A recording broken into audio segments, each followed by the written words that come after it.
Hello la team. Alors, on se retrouve donc dans cette vidéo qui est la toute première de la chaîne. On va parler quand même d'un sujet que je trouve assez important. C'est un débat que j'ai vu sur Twitter. Il y a pas mal de gens qui ont réagi là-dessus et ça concerne les red flags. Alors, je tiens déjà à préciser avant qu'on commence. Je ne suis pas un conseiller conjugal. Je suis juste un gars qui donne son avis par rapport à un sujet précis. Alors, maintenant que ça c'est dit, je crois bien qu'on peut passer à la vidéo. Alors, histoire de mieux comprendre la suite de la vidéo, j'aimerais bien d'abord vous définir ce que c'est qu'un red flag. D'accord? Donc, c'est écrit là qu'un red flag est un drapeau rouge. Donc, c'est un signal d'alarme qui indique un comportement toxique, problématique ou potentiellement dangereux dans une relation personnelle ou professionnelle.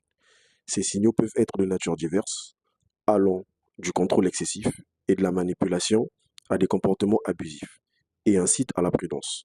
Donc, le concept est couramment utilisé pour décrire les signes avant-coureurs d'une relation malsaine ou violente.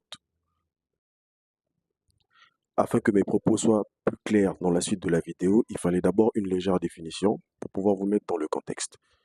Vous remarquerez aussi qu'il y aura certains passages où je mettrai des pauses afin que je puisse intervenir pour mieux illustrer mes propos afin qu'il n'y ait aucune confusion.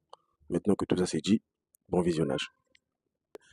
Premier red flag, un homme qui vous invite pour un premier date chez lui à la maison. Pardon? Pardon? Mesdames, ça c'est un cadeau pour vous. Même pas s'il faut qu'on débatte encore là-dessus, vous serez d'accord avec moi. Même les gars qui regardent cette vidéo seront d'accord avec moi. Pardon. Premier date à la maison, c'est un peu limite, c'est limite. On est bien d'accord les gars. Vous n'invitez pas cette fille-là en fait pour jouer aux cartes, ni au ludo non plus. Ouais, ça doit être ça. Ouais. Donc du coup, voilà, red flag quoi. Les filles, vous voyez un truc comme ça, c'est mort. Ne tentez plus rien. En vrai, le gars, je ne veux pas dire le terme, j'ai pas envie de me faire censurer, je viens de commencer sur YouTube, ok? J'ai pas envie de me faire censurer. Donc du coup, vous voyez un truc comme ça, cut direct. Alors pour le deuxième red flag, les fautes d'orthographe. Très important à savoir. Ici, je parle de fautes abusives parce qu'il y a faute et faute. Ici, je suis en train de généraliser parce qu'il y a certaines fautes qui sont évitables et que certaines personnes commettent. C'est à ce niveau-là que je considère que c'est un red flag. Maintenant que c'est bon, on peut continuer encore la vidéo. Là, je suis désolé, les fautes d'orthographe, c'est trop.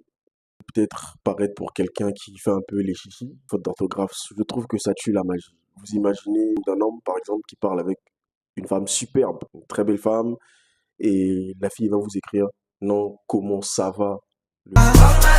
Comment ça va? Ça va, elle met SA. C'est abusé, on n'est plus au collège. Mais SA ou bien elle met XA.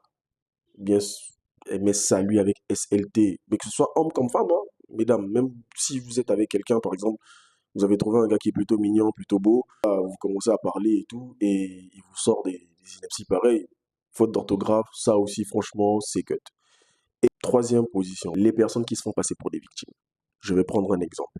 Là, je suis dans le cadre où c'est une femme, voilà, qui se fait aborder par un homme. Au fur et à mesure de la conversation, vous remarquez que le gars, il est plus dans les discours du genre, dans mes relations passées, j'ai eu à souffrir, on m'a brisé le cœur. Même si c'est dans le cas où c'est une femme qui dit la même chose à un gars, donc dans mes relations passées, j'ai été blessé, etc. Je trouve que ça aussi, ça tue l'amour parce que regarde, ça ne regarde personne, en fait, ça ne regarde pas la personne en face. Parce que vous sortez d'une relation où vous avez été blessé, guérissez d'abord avant de vouloir entrer dans une nouvelle. Ça, je le dis parce que c'est quelque chose que j'ai fait moi aussi et ça m'a beaucoup porté préjudice. Donc, je sais exactement de quoi je parle. Donc, sur ce point-là, je veux un peu paraître comme étant un conseiller parce que c'est un truc que j'ai vécu. Donc, vous risquez de passer à côté d'une superbe histoire juste parce que vous vous victimisez. Ça, vraiment, c'est aussi un red flag.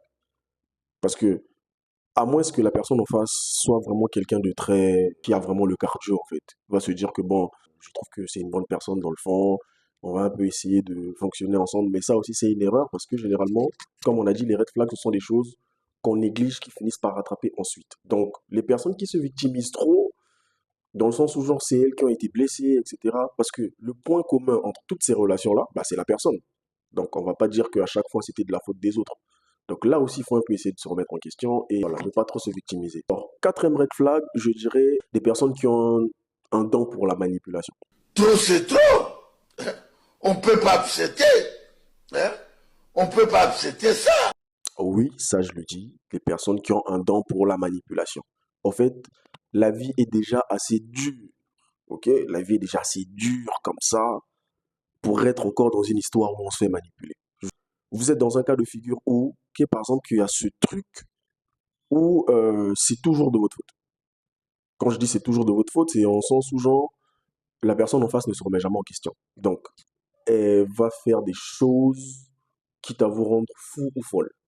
Donc, pour vous, dans l'histoire, vous vous retrouvez toujours comme la personne qui a toujours l'habitude de mal faire les choses. Et là encore, je le dis encore, parce que j'ai aussi été dans ce cas. Généralement, c'est moi qui ai fait ce coup-là. J'ai longtemps fonctionné comme ça, où je ne me remettais pas beaucoup en question. J'avais toujours tendance à toujours vouloir avoir raison, alors que c'est pas ça le but. Ça aussi, c'est un red flag. C'est un signal, en fait, qui montre clairement que voilà, la personne, c'est pas vraiment la bonne. Je dis ça comme ça, peut-être que je vais me faire allumer, sûrement.